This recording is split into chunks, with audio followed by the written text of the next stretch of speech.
name is Andrew McGowan. I'm a musician and athlete who geeks out on fashion, art, and great food. I've spent time working with elite performers, repairing instruments for major symphony musicians, training for marathons, and designing wardrobes from everyone from freshman college students to big city lawyers. Trequartista is the Italian word for playmaker and is used to describe a particularly creative role on the soccer pitch, typically behind the central striker. And as the musical trequartista, I aim to kickstart conversations about topics and areas that I think are underrated, underdiscussed, or particularly important to a sustainable high-octane life. This is the Musical Trequartista, the podcast.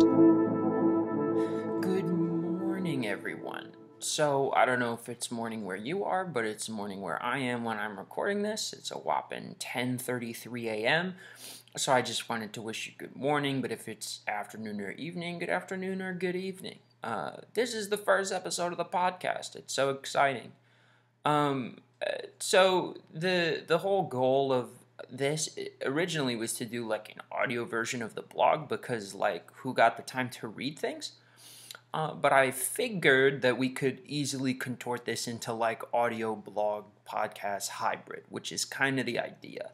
So this is the Musical Trequartista, the podcast. I'm your host, Andrew McGowan. This is crazy for me to say because I've listened to like 8 billion podcasts and now I have my own. And we're going to start with the blog post that came out yesterday. But really quick, I wanted to talk a little bit about what this whole podcast thing and the whole blog thing really is about. So one of the things that I found over the course of like a lot of my working career is that there's a lot of like tiny little details that like really make the difference between like putting together something that's fine and putting together something that's good, and there's really not a whole lot you have to do to like be consistently good at everything, and a lot of it is just detail awareness.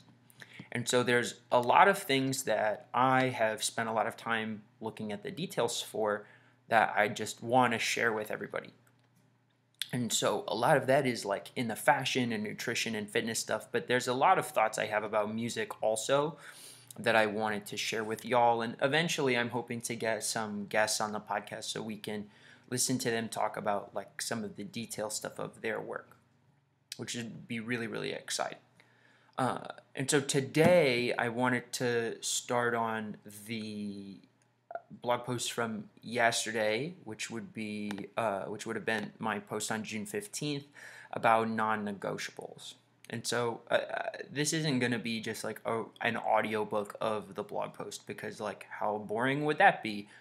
I want to add some commentary to what I discussed in the post. And so like when we talk about non-negotiables, I prefer to define them as like the thing that you wouldn't be willing to compromise on. And I know a lot of people the first thing they jump into is like, well, I don't want to compromise on my income, and absolutely you shouldn't. But like the idea of your non-negotiables is like your non-negotiables are the life part of your work-life balance. And so like especially because today like the work-life balance is so violated and so compromised for a lot of people. My point is we need to have more things we aren't willing to compromise in the life side of our work-life balance. And so I wanted to break that down a little bit. But before we can really go into that, I think it's really important for everybody to have an understanding of like a why. And there are a lot of people that talk about whys. I encountered it first through the Andrew Hitz podcast, the entrepreneurial musician, where I don't remember which person he had interviewed, but they were talking about like keeping your why at the center of everything you do. But my friend Jeremy Wilson talks about it a lot at the Body, Mind, Spirit workshop and keeping it at the center of everything you do. And Elizabeth Gilbert has talked about it extensively in her book Big Magic, which I completely recommend. It changed the way I thought about creating art. And so this is going to be a loose overview of like a why, and then I'm going to break down mine so that we can get into this a little bit more. But so like your why is the reason you pursue your goals or your career or your craft or whatever. So like your why is better defined as like your purpose, but like calling it a why is a more philosophical and like less weird way of defining it, I think. So Jeremy once said to me, gray whys are personal but somewhat vague and provide a compass. And so the idea is to like identify your purpose so that you can refocus your energy and time into reinforcing and developing your purpose. And if you can be purposeful and then just like stay disciplined about pursuing that purpose, then motivation isn't really something you need because it's something you have all the time. And that's one of the issues I see with a lot of people is like a lot of people say like, I'm going to do this when I'm motivated. Well, motivation is fleeting. Just like inspiration is fleeting, and that's why you have to chase it and try to like actively pursue it and cultivate it. And when it hits you, you need to like be immediate with it. And in a lot of ways, motivation is the same way. But disciplined purpose allows you to be free from motivation, because as long as you're spending time every day reinforcing your why, it's really easy to stay grounded and fulfilled in terms of the bigger picture and work through a lot of the things that can come up in this, like the short term and the little picture, which I've had a lot of trouble with. Not pursuing my why, like, really hampered the early portions of my career, like when I was living out in DC restoring instruments, and even when I was living in Chicago restoring instruments. Even when I was younger and like designing wardrobes full time, like because I wasn't pursuing enough of my why and I didn't have solid non-negotiables outside of my work life, it made following my why really, really difficult. And so ideally, we're going to develop the discipline to pursue our why every day. And so like for me, my why, which I spent a lot of time like really ironing out and getting it to the point where I was happy with it, and something I could pursue every day is to, my why is to facilitate the transition of beautiful art from the fabric of the universe into reality. And the beautiful thing about that for me is like, that can take the form of all kinds of things. Do I consider the relationship with myself and my family beautiful art? A lot of times, yeah. A lot of my friends are musicians, and so like the idea that we can collaborate on work is huge for me. And so cultivating relationships with musicians is pursuant to my why. Teaching my students is pursuant to my why. And so this is one of those things where like the fact that your why is vague is actually really, really powerful, because it's not limited just to the concerts that I curate or the ensembles that I play in or the music that I write. I mean, it can be the outfits that I wear. That's one of the things I love so much about the like fashion blog I'm doing on Instagram, and by association through my website. It's like I'm curating all of these outfits that, and it's beautiful to double dip that time. I'm allowing a space for fashion education, which quite frankly a lot of people really could use, but also like I can plan all these outfits that I can wear in the future, because I like to look nice and dress vibrantly and colorfully and expressionistically, which can do all kinds of wild stuff. But all of that is pertaining to my why, because it's all about how I define art. And as long as I can define art really loosely, and it's about facilitating it from the fabric of the universe into reality, helping other people facilitate their performances or curate their performances or their art, or purchasing art from other artists, all of that is facilitating beautiful art from the fabric of the universe into reality. And so it's that vagueness that allows for things to be flexible. And so our non-negotiables are the pieces of our life, specifically our life part of our work-life balance, that helps us pursue our why, or at least be relentless in the pursuit of our why. Tim Grover has an amazing book called Relentless that I highly recommend. Tim Grover is the former personal trainer for Michael Jordan and Kobe Bryant, and he's also worked with LeBron and Dwayne Wade and all these amazing basketball players. And it's fascinating. In that book, he talks about like there needing to be a separation so that you can reach the darkness on the court, or the darkness of whatever you're crafter field is, and like in that darkness is when you're like in the zone and can do amazing things and all that kind of stuff. But really, I think what it boils down to is like, and you don't have to describe it in such like intense, like combative terms, but quite frankly, like there need to be things outside of work that like rejuvenate and invigorate and temper you in order to like actually allow you to work at your most efficient. And quite frankly, like work is the primary non-negotiable for a lot of folks. And so like when work is taking up the work part of your work-life balance and the life part of your work-life balance, like it's not really going to work.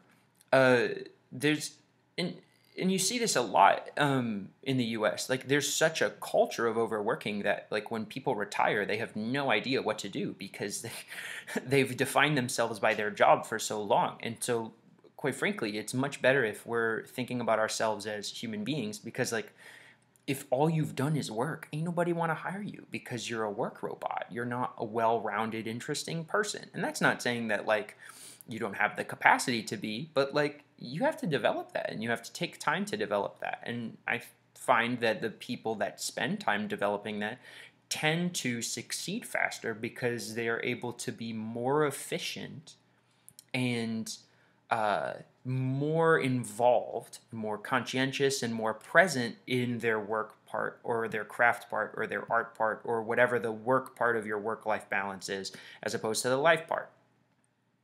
And so thinking about what are those non-negotiables? And so for me, it's having that stuff that keeps my inner fire burning. And this comes apart in a couple of ways. So in my portfolio career, I'm young enough where I'm still doing some part-time, like regular contract part-time work, in addition to a lot of my consulting and my composition commissions and my lesson teaching. And last week, I had been hired for a part-time job that I quit after 6 days because they violated the terms of our employment agreement. I was expected to work 45 hours a week, mostly with no breaks, and all this crazy stuff was going on. I received no training for the job, and even though like I had worked for this company before and had left on really great terms the previous time. And so for me, it was non-negotiable to be going home every night feeling like I hadn't accomplished anything and being so drained that I wasn't able to like put a horn on my face and make great sounds. And it took so much out of me, like I couldn't even run in the morning. It was brutal. And so, I mean, it was eliminating my non-negotiables left and right. And so I walked. And that's something that our non-negotiables free us to be able to do. And so now I have no question about like, how healthy am I going to eat? Am I going to get 8 hours sleep every night? Will I be able to spend time with my friends and my family? Can I stretch every morning? Can I watch some of the European Championships that I've been looking forward to for 3 years? And in this season of my life where developing my writing and my playing is so important to me, I wasn't able to do that. And that was really, really frustrating. I mean, I normally practice and write for a total of about 20 hours a week, give or take a little bit. So like 16 to 20 hours a week, cumulatively playing and writing time. And I found that that's a really great balance for me. Last week I did 6 total of both. And it's like, you can't make improvements on that. There needs to be more time invested. And because I see the bulk of my future career being in the music field, I needed to cut some things out of my life in order to make sure that could happen. And in this case, my non-negotiables claimed that it was this part-time job that I was side hustling to earn some extra cash. Great. Well, I can find some more that will work around my schedule. Freaking everybody's hiring right now. And so making sure that those non-negotiables in place allow you to live that fulfilled, really sustainable life. And what's powerful about that is when you're so rejuvenated and so fulfilled in being able to live and express yourself and do what you do is a blessing, even if it's not perfect. Like I won't ever be the person to say like things should be perfect, and if you do all of your non-negotiables, things will be perfect. But like you can, if you have a solid set of non-negotiables that you're not willing to compromise on, that fill that life side of your work-life balance, everything that's difficult is going to get a lot easier. And that's one of the big issues with modern American culture, especially right now, is like it's all work all the time. And one of the things I think young folks really get right is there's this idea of like, well, what's the point? Like, I'm just supposed to like drink coffee, listen to podcasts, and work until I die? That's stupid. Like, I want to see the world and like live and have some dynamic experiences and meet interesting people and try weird food. And that's why I think most folks could afford to think more about their non-negotiables, because they allow you to decompress more adequately and feel more valued, feel purposeful, and restored, which allows you in turn to pursue your work, your craft, your goals, your why relentlessly and show up every day to give 110%. And by setting those non-negotiables, I mean, another way really of looking at this is like learn how to set healthy boundaries. But that's like has a whole other load of connotations to it. So I think meditating on some things you're not willing to negotiate on is a more wholesome way of approaching this. But when you can decide on those, that gives you a great deal of freedom. You can eliminate those parts of your life that compromise on your non-negotiables. And with all of that time, you can pursue and explore other things that complement your non-negotiables, like work that complements your non-negotiables, or like other hobbies and interests that complement your non-negotiables, in order to recreate yourself in a way that is fulfilling and helps you explore and express the kind of human being you would like to be. One of those rhetorical questions that gets asked so much is, what would you sacrifice in order to succeed? And I think a more accurate way of asking that question would be, would you sacrifice your personal health and happiness to do well at work in the short term? Because that's really what they're asking. Is like, would you sacrifice everything if you could, like, obviously it's going to take some time and effort, but would you sacrifice all of your personal health and happiness in order to like get better at work sooner? But that's kind of like a horrendous question, because the only way that you can achieve your best, most efficient work consistently and sustainably is by having like a solidified work-life balance and having things that help you feel fulfilled outside of work. Because if you're only measuring your self-worth based on exclusively what you make, or like how well you perform at work, or the art that you create, or the music that you make, or the athletic achievements that you have, if that's your line of work, like, it gets codependent really fast, quite frankly, because it's so easy to get comparative to others rather than focus on, like, what do I do well? What are the things that I could afford to improve on, and do those things holistically? And so whether you have any non-negotiables set or not, whether you have any like work-life balance boundaries set or not, one of the things I would ask you is like, whether or not you accomplish everything you set your mind to, but especially if you do, and you don't have a lot of non-negotiables set, imagine what you could accomplish and how much more efficiently you could work and how much better your work would be if you had those boundaries. I think you'd surprise everyone, but I think you'd surprise yourself even more. Thanks so much for listening. I'll see you in the next episode. We hope you've enjoyed this episode of the Musical Trequartista, the podcast. You can find us online at mcgowanmusic.com, or search Music McGowan on Instagram and Andrew McGowan on YouTube.